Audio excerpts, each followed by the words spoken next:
जय श्री कृष्णा। राधे राधे। सोमवार के दिन कुछ ऐसी चीज़ें हैं जो भूल कर भी नहीं खानी चाहिए। सावन माह के सोमवार का जो व्रत है, अगर हम उसके बारे में जानें तो देखिए, ये व्रत सूर्योदय से लेकर तीसरे प्रहर तक किया जाता है। तीसरा प्रहर का मतलब शाम के समय तक, जिसको हम प्रदोष काल कहते हैं। शिवलिंग पर जल से अभिषेक करना सबसे श्रेष्ठ उत्तम फलदायी माना जाता है।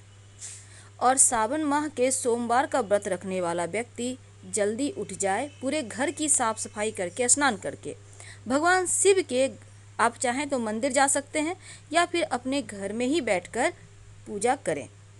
व्रत का संकल्प लें और शिव जी के साथ माँ पार्वती की भी पूजा करें। पूजन सामग्री में जल, दूध, दही, चीनी, घी, शहद, पंचामृत, मोली, वस्त्र, जनेऊ, चंदन, रोली, चावल, पुष्प, बेलपत्र, भांग, आक धतूरा, कमल, कमलगट्टा, प्रसाद, पान सुपारी, लौंग, इलायची, मेवा और इसके साथ दक्षिणा जरूर चढ़ाया जाता है। इतनी सारी सामग्री नहीं भी हो तो कम से कम एक बेलपत्र हो जाए और एक लोटा जल, तो वही काफ़ी है। अगर आपको बेलपत्र आपके आसपास ना मिले तो चांदी का बेलपत्र आप एक खरीद के रख लीजिए और नियमित रूप से उसी से पूजा कीजिए। तो भगवान शिव की जब आप पूजा पाठ करेंगे तो याद रखिए, शाम के समय जब आप धूप दीप दिखाएंगे या फिर सुबह में ही, तो क्या करेंगे ना कि आप कपूर जला के आरती कीजिएगा।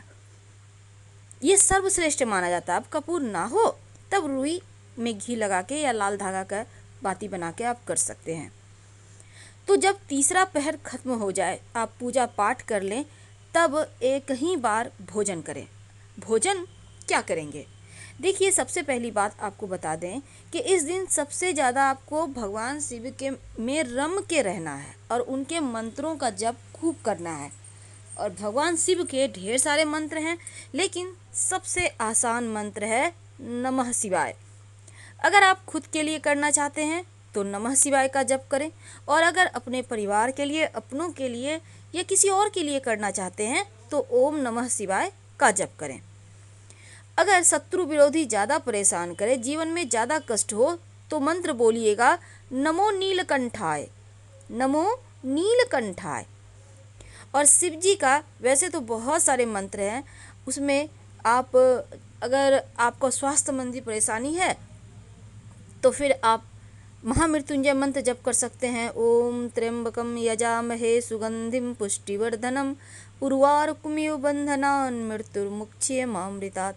तो इस तरह से आप कोई भी मंत्र उनको मनाने के लिए जप कर सकते हैं। शिव जी सावन के व्रत में क्या खाएं? देखिए, कुछ लोग श्रावण के व्रत में मीठा खाते हैं, कुछ लोग नमकीन चीज़ भी खा लेते हैं शाम के समय। अगर आप नमकीन भी खाते हैं तो इस बात का ध्यान रखिए कि जैसे चावल मत खाइए, आप सेंधा नमक का प्रयोग करें, और ये खाना सरसों के तेल में कम से कम मत ही बनाइए तो बढ़िया है। यानी घी में पूर्णतया सात्विक भोजन बनाइए।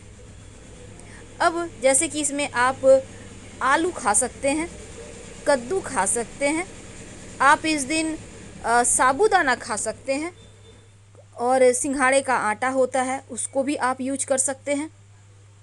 तो कट्टू का भी आटा होता है, इसका भी आप खाना बना के, पूड़ी वगैरह बना के, लेकिन ज़्यादा तला भुना हुआ खाना मत खाइएगा। इससे क्या होगा ना, आपको पानी प्यास ज़्यादा लगेगा और कंठ भी सूखेगा बार बार। वैसे पानी पीना अच्छी बात है, लेकिन फिर भी थोड़ा सा ध्यान तो आपको खुद का रखना होगा। लेकिन सवाल ये है कि क्या ना खाएं। देखिए, सबसे पहली बात तो धार्मिक मान्यताओं के अनुसार जब आप शिव जी की पूजा करते हैं, शिव जी में रम जाते हैं, तो यहाँ पर पूर्णतया सात्विक भोजन ही करना चाहिए। जब से श्रावण का माह शुरू होता है तब से ही आपको सात्विक भोजन शुरू कर देना चाहिए। लेकिन आप व्रत अगर रख रहे हैं तो व्रत में आप सब्जियां, बहुत सारी सब्जियां खाई जाती हैं, जैसे कि हरे पत्तेदार सब्जी बिल्कुल भी मत खाइएगा अगर आप व्रत रखते हैं तो। वैसे तो साबूदाने की खिचड़ी भी बनाकर खाई जा सकती है, क्योंकि साबूदाना का खिचड़ी आप पौष्टिक भी है, पेट भी भरेगा। वैसे आप ड्राई फ्रूट भी ले सकते हैं, मखाना भून कर ले सकते हैं। तो थोड़ा थोड़ा आप सब कुछ खाइए। और सावन के जो महीने में आप व्रत रख रहे हैं, तो देखिए आपको पता है कि जब आप खाइएगा तो शाम में दिया बत्ती करने के बाद खाइएगा। वैसे दिन भर भी आपको भूखे नहीं रहना, आप लिक्विड डाइट ले सकते हैं, जैसे कि चाय कॉफ़ी आप ले सकते हैं।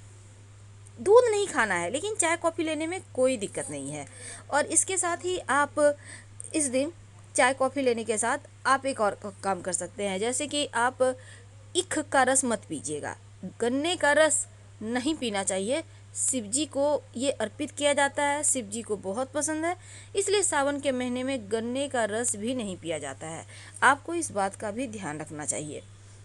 तो शिव जी को जैसे कि प्रसन्न करने के लिए उन्हें अलग अलग चीज़ें अर्पित की जाती है, उसी तरह उनको प्रसन्न करने के लिए अलग अलग चीज़ें खाई जाती है और कुछ चीज़ों को बिल्कुल भी नहीं खाई जाती, अवॉइड किया जाता है। तो चलिए जानते हैं विस्तार से। देखिए, धार्मिक मान्यता कहता है कि शिव जी की पूजा में अगर आप पुण्यतया शिव में रम जाते हैं, शिव जी को मनाते हैं, तो जीवन के सारे कष्ट ही मिट जाते हैं। और शिव जी के शरण में जो आ जाता है उसका कर्म और भाग्य पीछे रह जाता है। वो शिव जी ही जैसे चलाएंगे आप वैसे ही चलने लगते हैं, यानी भाग्य विधाता तब शिव जी बन जाते हैं। तो आप भूल कर भी लहसुन प्याज मत खाइएगा। लहसुन प्याज में गर्मी होती है, व्यक्ति के मस्तक को गर्म करता है, क्रोध बढ़ता है, विचार में सात्विकता नहीं रहती। इसीलिए लहसुन प्याज मांस मदिरा ये सभी चीज़ें पूरे सावन के महीने में आप ना ही खाएं तो बढ़िया है। हरे पत्तेदार सब्जियां बिल्कुल भी मत खाइए, जैसे कि बंधक गोभी भी आता है।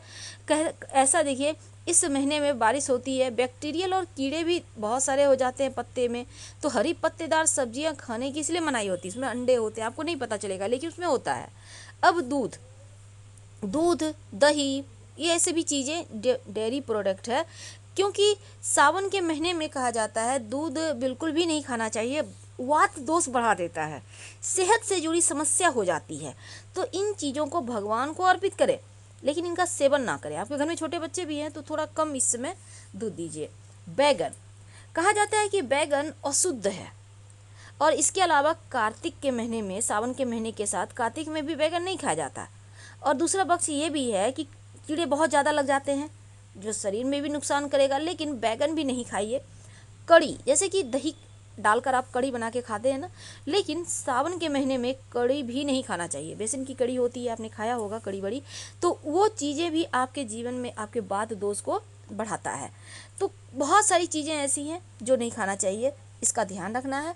और आप व्रत रखती हैं तो बहुत संभल के फल खाइए, मज़े से, कोई दिक्कत नहीं है, लेकिन नाशपाती भूल कर भी मत खाइए। और अगर आप सोमवार के दिन व्रत रखती हैं तो दूध का भी सेवन मत कीजिएगा।